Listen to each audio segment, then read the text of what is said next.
দর্শক, ত্রয়োদশ জাতীয় সংসদ নির্বাচন সামনে রেখে আনুষ্ঠানিকভাবে নির্বাচনী ইশতেহার ঘোষণা করছে জামাত ইসলামী। দলটি তাদের ইশতেহারের নাম দিয়েছে জনতার ইশতেহার। রাষ্ট্র সংস্কার, সুশাসন এবং আত্মনির্ভর বাংলাদেশের রূপরেখাকে সামনে রেখে ইশতেহার দেয়া হচ্ছে। আমরা সরাসরি চলে যাচ্ছি সেখানে।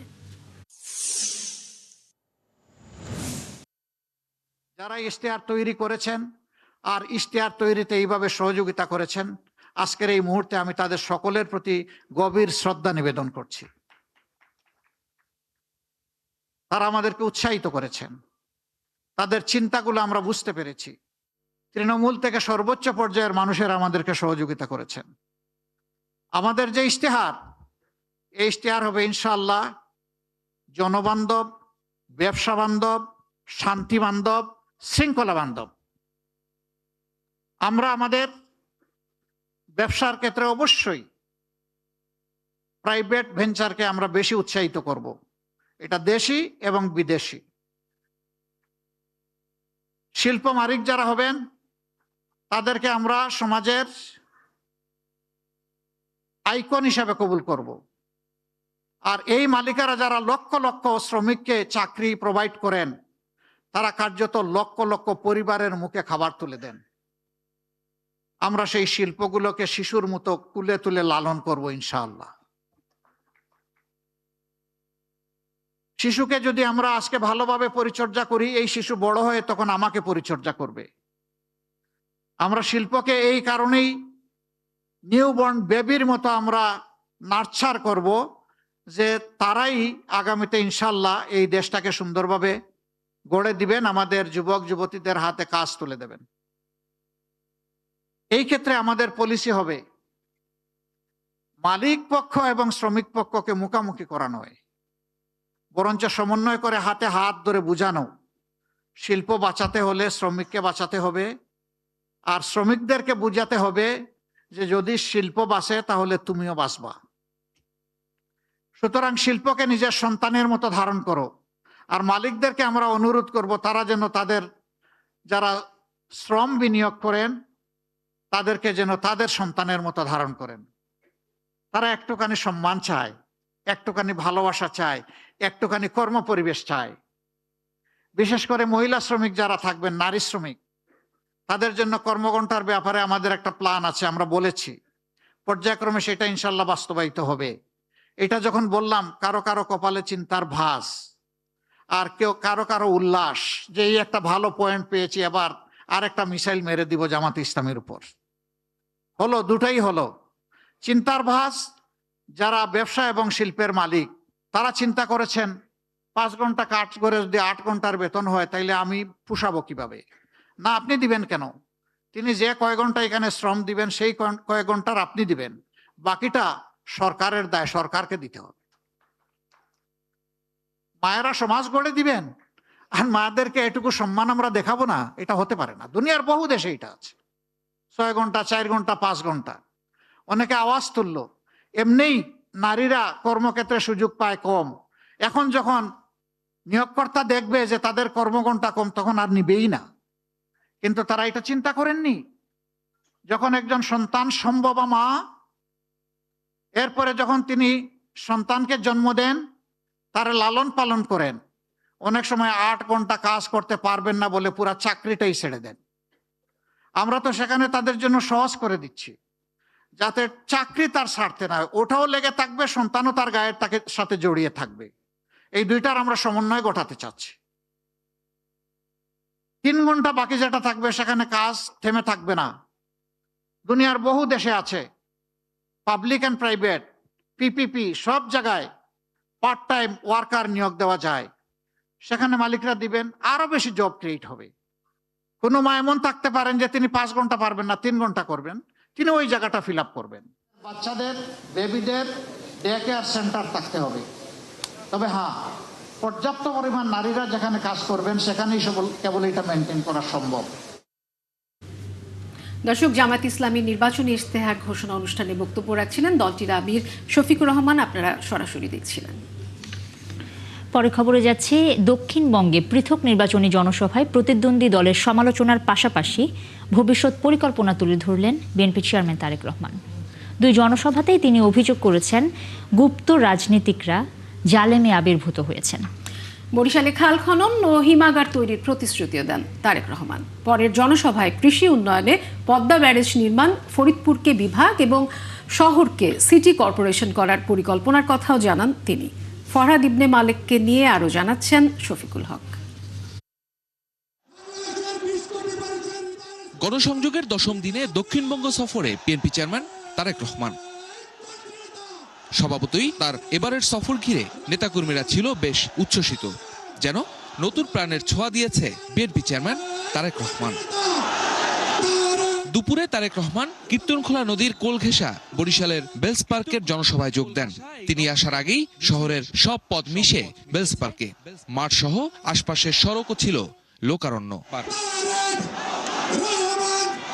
লক্ষাধিক মানুষের সামনে দাঁড়িয়ে দেশের উন্নয়ন, গণতন্ত্র ও জনগণের অধিকার নিয়ে দলের পরিকল্পনার কথা তুলে ধরেন তারেক রহমান।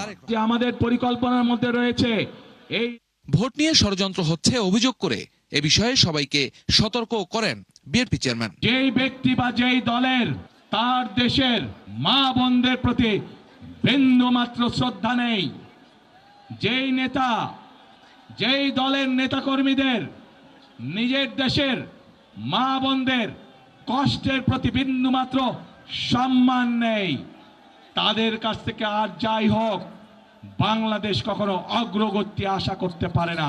পতিত ফ্যাসিবাদী রীতি বন্ধ হয়নি মন্তব্য করে গুপ্ত সংগঠনের নেতারা ওই রূপ ধারণ করেছে বলেও অভিযোগ বিএনপি প্রধানের।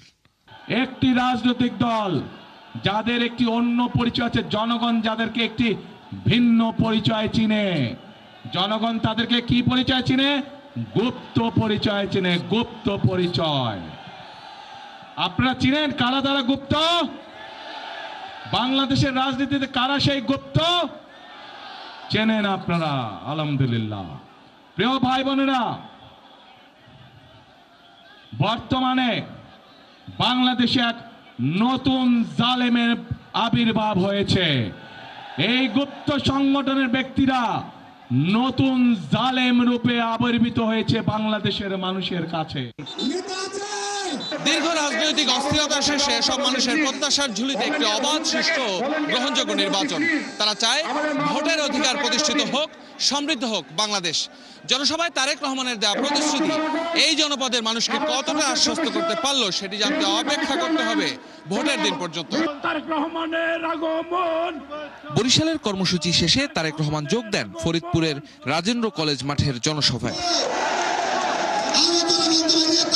20 বছর পর প্রিয় নেতার আগমনে যেন নতুনভাবে জেগে উঠেছে বৃহত্তর ফরিদপুর। রাজনৈতিক জীবনে ফরিদপুরে এবারই প্রথম জনসভায় বক্তব্য রাখেন তারেক রহমান, আর তাতেই এই অঞ্চলের উন্নয়নে বিশদ পরিকল্পনার কথা তুলে ধরেন তিনি। এই ফরিদপুর শহরে সিটি কর্পোরেশন করা এবং 2 ফরিদপুরকে বিভাগ করা। ধানের শীষ আগামী 12 তারিখে নির্বাচনে জয়যুক্ত হলে পরে বিভাগ গঠন করলে যদি এলাকার মানুষের উপকার হয়, বিভাগ গঠন করলে যদি মানুষের সমস্যার সমাধান হয়, তাহলে ইনশাআল্লাহ জনগণের সেই দাবি বিএনপি পূরণ করবে। পদ্মা ব্যারেজ নির্মাণেরও প্রতিশ্রুতি দেন বিএনপি চেয়ারম্যান। এই সমগ্র অঞ্চলকে ঘিরে আমরা পদ্মা ব্যারেজ নির্মাণ করতে চাই, যাতে করে ড্রাই সিজনে, শুকনা মৌসুমে এই এলাকার মানুষের পানির কষ্ট না থাকে।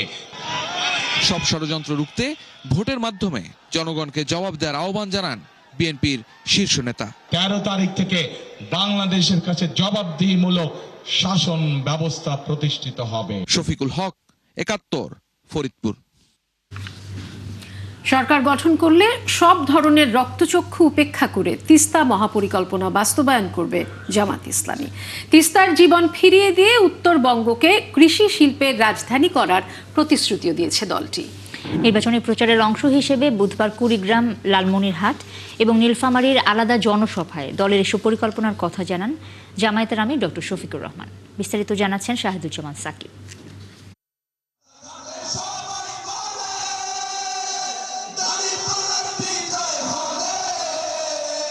নির্বাচনী গণসংযোগের অংশ হিসেবে বুধবার উত্তরের জেলা লালমনিরহাটের জনসভায় যোগ দেন জামায়াতের আমির। এর আগেই কানায় কানায় ভরে যায় তিস্তা হেলিপোর্ট মাঠ।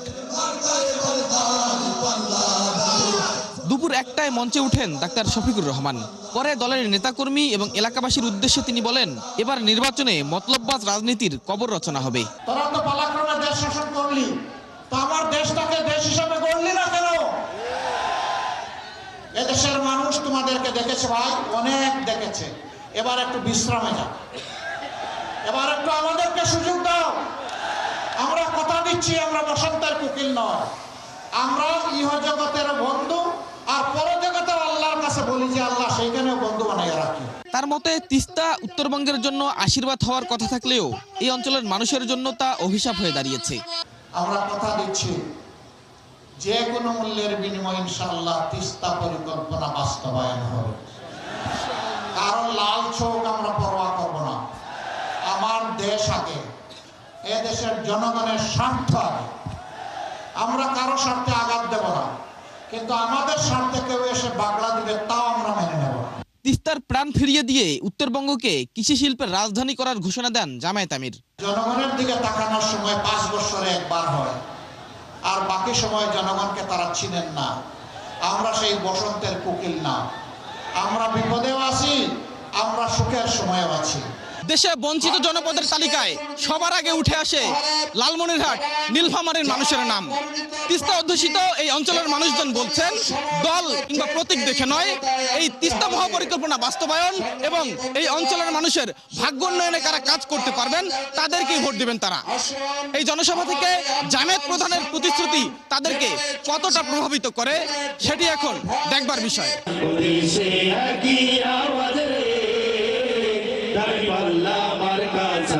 এর আগে বেলা 11টায় কুড়িগ্রাম সরকারি কলেজ মাঠের জনসভায় শফিকুর রহমান বলেন, দেশের মানুষ আর পরিবারতান্ত্রিক রাজনীতি দেখতে চায় না।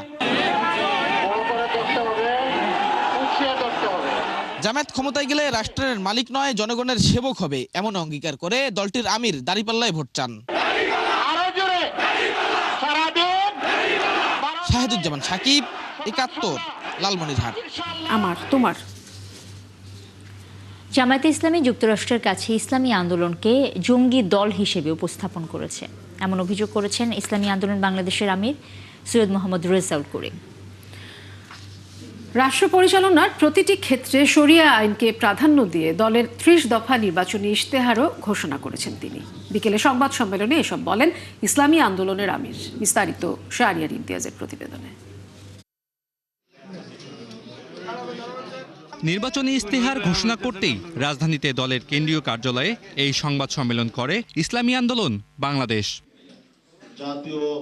এ সময় দলটির আমির সৈয়দ মোহাম্মদ রেজাউল করিম ৩০টি মৌলিক নির্বাচনী প্রতিশ্রুতির ঘোষণা দেন। বলেন, নির্বাচিত হলে এসব ইশতেহার বাস্তবায়নে কাজ করবেন তারা। রাষ্ট্র পরিচালনায় সর্বত্র শরিয়ার প্রাধান্য, কৃষি ও শিল্প বিপ্লব ঘটিয়ে বেকার ও দারিদ্র্যমুক্ত এবং অর্থনৈতিক সমৃদ্ধশালী দেশ গঠন, নৈতিকতার সমৃদ্ধ। সংবাদ সম্মেলনে উঠে আসে গণঅভ্যুত্থানের পর যুগপৎ আন্দোলনে থাকা ইসলামী সমমনা ৮ দলের প্রসঙ্গ।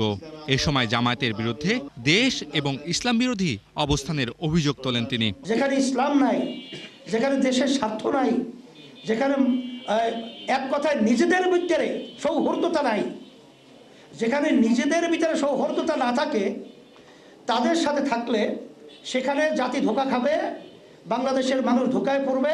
আমেরিকার সাথে তারা গোপনে বৈঠক করে, সেখানে আমাদেরকে উগ্রবাদী হিসাবে সেখানে তারা উপস্থাপন করেছে। ঘৃণা ভরে আমরা ধিক্কার জানাই। জামাতের স্বেচ্ছাচারিতার কারণেই ইসলামী আন্দোলন জোট ছেড়েছে বলে জানান চরমনায়ের এই পীর। এটা জোটের রূপে একটা পর্যায়ে একটা শ্রেণী একটা দল নিয়ে গেছে। শাহরিয়ার ইমতিয়াজ, ৭১, ঢাকা। নির্বাচনের পর অন্তর্বর্তী সরকার ৬ মাস ক্ষমতায় থাকবে, এমন আলোচনাকে অসত্য এবং বানোয়াট বলে মন্তব্য করেছেন প্রধান উপদেষ্টার প্রেস সচিব শফিকুল আলম। ৭১কে তিনি বলেছেন, নির্বাচিতদের কাছে সর্বোচ্চ ১ সপ্তাহের মধ্যে ক্ষমতা হস্তান্তর করা হবে। বিস্তারিত জানাচ্ছেন সবুজ মাহমুদ। 12 ফেব্রুয়ারি ত্রয়োদশ জাতীয় সংসদ নির্বাচন, এবং এই নির্বাচনের পর আসলে বর্তমান সরকার কতদিন ক্ষমতায় থাকবে এটা নিয়ে বিভিন্ন মাধ্যমে প্রশ্ন উঠছে। সেই প্রশ্নের উত্তর জানতে আজকে আমাদের সাথে আছেন প্রধান উপদেষ্টার প্রেস সচিব শফিকুল আলম। জানবো তার কাছে। নির্বাচনের পরে যখনই গভর্নমেন্ট ফর্ম হবে, এবং ফর্ম হবে ধরেন যখন ইলেকশনের রেজাল্ট হয়ে যাবে, যারা মেজরিটি পার্টি যারা জিতবে তাদের কাছে ক্ষমতা হস্তান্তর হবে, সেটা 1 সপ্তাহ ম্যাক্সিমাম, এর মধ্যে পাওয়ার ট্রান্সফার হয়ে যাবে। প্রধান উপদেষ্টার প্রেস সেক্রেটারি বলেছেন, ক্ষমতা হস্তান্তর নিয়ে যেসব খবর ও আলোচনা প্রচার করা হচ্ছে সবই অসত্য ও বানোয়াট। তাদেরকে আমরা বলেছি যে আপনারা আলী রিয়াজ স্যারের সাথে কথা বলেন, উনি এই পুরো প্রসেসটার সাথে ইনভলভ ছিলেন, উনি বসেছিলেন তাদেরকে ইন্টারভিউ দেওয়ার জন্য, ওনারা তার কাছে জানি নাই। তো আপনি সস্তা রিপোর্ট করবেন, জার্নালিজম করবেন সস্তা করে, জনগণকে আপনারা এক ধরনের কনফিউজ করার একটা চেষ্টা পুরোপুরি। তিনি আরও জানান, নির্বাচন হওয়ার কতদিনের মধ্যে ক্ষমতা হস্তান্তর করা হবে? এই গভর্নমেন্ট ইলেকশন হবে 12 তারিখ, 12 তারিখের পরে 13-14 তারিখের যেই দিনের মধ্যে, একদিনের মধ্যেই সাধারণত আমরা দেখেছি যে ইলেকশনের রেজাল্ট হয়। ইলেকশনের রেজাল্ট যখনই যত দ্রুত ঘোষণা হবে, তারপরে এমপিরা ডিক্লেয়ার হবেন, তারা শপথ নেবেন, শপথ নেওয়ার পরে যে উইনার, ওদের পার্টির যিনি লিডার হবেন তাকে প্রেসিডেন্ট ডাকবেন শপথ নেওয়ার জন্য। শপথ নেওয়ার সাথে সাথে আমরা আর ক্ষমতায় নাই। সংবিধান সংস্কার পরিষদের 180 কার্যদিবসের কার্যক্রমের সঙ্গে অন্তর্বর্তী সরকারের কোনো সংশ্লিষ্টতা নেই বলে পরিষ্কার করেন শফিকুল আলম। এই দায়িত্ব পালন করবেন নির্বাচিত সংসদ সদস্যরাই। যেটা নতুন গভর্নমেন্ট শপথ নিবে তাদের বিষয়, এটা তারাই এসে তাদের ওই সময় পার্লামেন্টে, এবং যারা পার্লামেন্টের মেম্বার হবেন তারাই ওই 180 দিনের গণপরিষদে তারা থাকবেন। এটা ওই গভর্নমেন্টের সময় ওদের বিষয়, আমাদের এখানে কোনো বিষয় না। আমরা জাস্ট ইলেকশন হবে, ইলেকশনের পরে আমরা পাওয়ার হ্যান্ড ওভার করে আমরা চলে যাব। এ বিষয়ে দায়িত্বপ্রাপ্তদের সঙ্গে কথা না বলে সংবাদ প্রকাশ করায় অসন্তোষ প্রকাশ করেন তিনি। এই যে এরা ডেলিভারেটলি অসৎ উদ্দেশ্যে এগুলো ছড়াচ্ছে। সবুজ মাহমুদ, 71, ঢাকা। আগামীতে সমতা, জ্ঞান এবং মর্যাদা ভিত্তিক রাষ্ট্র উপহার দিতে চায় বিএনপি, যেখানে থাকবে মেধার মূল্যায়ন এবং সুবিচার। এমন প্রতিশ্রুতির কথা জানিয়েছেন বিএনপি চেয়ারম্যান তারেক রহমানের সহধর্মিণী ডক্টর জুবাইদা রহমান। বিকেলে হাতিরঝিলে ঢাকা 17 আসনের পেশাজীবীদের সঙ্গে মতবিনিময় অনুষ্ঠানে তিনি এসব কথা বলেন। এ সময় বিএনপি নির্বাচনী পরিচালনা কমিটির চেয়ারম্যান নজরুল ইসলাম খান জানান, জনগণের চাহিদার চেয়েও বেশি কাজ করবে বিএনপি। বিস্তারিত মাহিলা ইসলামের রিপোর্টে। রাজধানীর হাতিঝিলের এমপি থিয়েটারে এই নাগরিক সমাবেশ। ঢাকা 17 আসনে বসবাসরত বিভিন্ন পেশার মানুষের সঙ্গে মতবিনিময় অনুষ্ঠানের মধ্যমণি ডক্টর জুবাইদা রহমান। এতে ভোটারদের ভাবনায় উঠে আসে নানা সমস্যা ও সংকটের কথা। 17 আসনে ধানের শীষের প্রার্থী বিএনপি চেয়ারম্যান তারেক রহমানের কাছে এসবের সমাধান চান তারা। কোনো ড্রেনের পয়নিষ্কাশনের ব্যবস্থা নাই, অল্প একটু বৃষ্টি হইলে মানুষের ঘরে পানি ঢুকে। কারিগরি শিক্ষা প্রয়োজন, সংস্কৃতির চর্চা প্রয়োজন। বিএনপির নির্বাচন পরিচালনা কমিটির চেয়ারম্যান বলেন, 17 বছরের নির্বাসিত জীবনে দেশ নিয়ে পরিকল্পনা করেছেন তারেক রহমান। ক্ষমতায় এলে জনগণের চাহিদার চেয়েও বেশি কাজ করবে বিএনপি। 17 বছরে এই আওয়ামী লীগ দেশটাকে নিঃশেষ করে দিয়ে গেছে, বিধ্বস্ত করে দিয়ে গেছে অনেক কিছু। সেখান থেকে টেনে তোলার জন্য আরেকবার দরকার অন্য কেউ না, যারা এটা পারে তাদেরকে দরকার। আর পারার মতো একজনই আছে বাংলাদেশে, তারেক রহমান। পরে তারেক রহমানের স্ত্রী বিশিষ্ট চিকিৎসক ডক্টর জুবাইদা রহমান বলেন, সুষ্ঠু পরিকল্পনার মাধ্যমে সব সমস্যার সমাধান সম্ভব, আর সেই রাজনীতিই করে বিএনপি।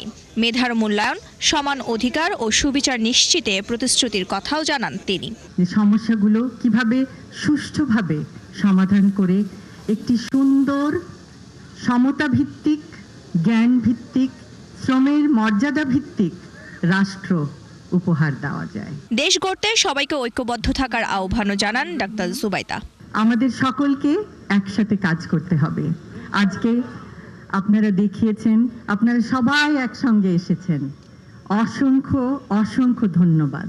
আপনারা আপনাদের মূল্যবান সময় নিয়ে এখানে এসেছেন, আমাদের কথা শুনেছেন এবং আপনাদের সমস্যাগুলো আমাদেরকে বলেছেন। অনুষ্ঠানে জানানো হয়, আগামী শুক্রবার নির্বাচনী ইশতেহার ঘোষণা করবে বিএনপি। দেশের সব শ্রেণী পেশার মানুষের সমস্যা চিহ্নিত করে সেগুলো সমাধানের রূপরেখা থাকবে ইশতেহারে। মাহিলা ইসলাম, 71, ঢাকা।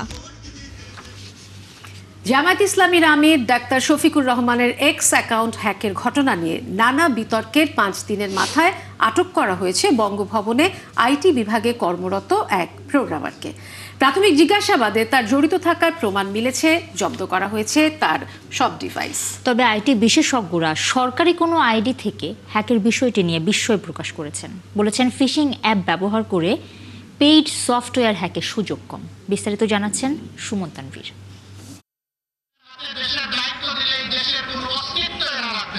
নির্বাচন মানেই এক পক্ষ আরেক পক্ষকে আক্রমণ, থাকে নানা অভিযোগের ফুলঝুরিও। নেতা সে 2 দিন আগে প্রকাশ্যে বলেছে। তবে ত্রয়োদশ জাতীয় সংসদ নির্বাচনে এবার যুক্ত হয়েছে সামাজিক যোগাযোগ মাধ্যম ঘিরে নানা আলোচনা, আছে শীর্ষ নেতৃত্বের আইডি হ্যাকিং এর মতো অভিযোগও। আমার টুইটার অ্যাকাউন্ট হ্যাক করে নোংরা একটা পোস্ট কোন একটা বিপদগামী দিয়ে বসেছে। গত 31 তারিখ রাতে হঠাৎই জামাত আমির শফিকুর রহমানের এক্স আইডি থেকে নারীদের নিয়ে একটি স্ট্যাটাস জন্ম দেয় ব্যাপক সমালোচনার। এমন প্রেক্ষাপটে আমিরের আইডি হ্যাকের দাবি তোলে দলটি। হাতিরঝিল থানায় করা হয় জিডি।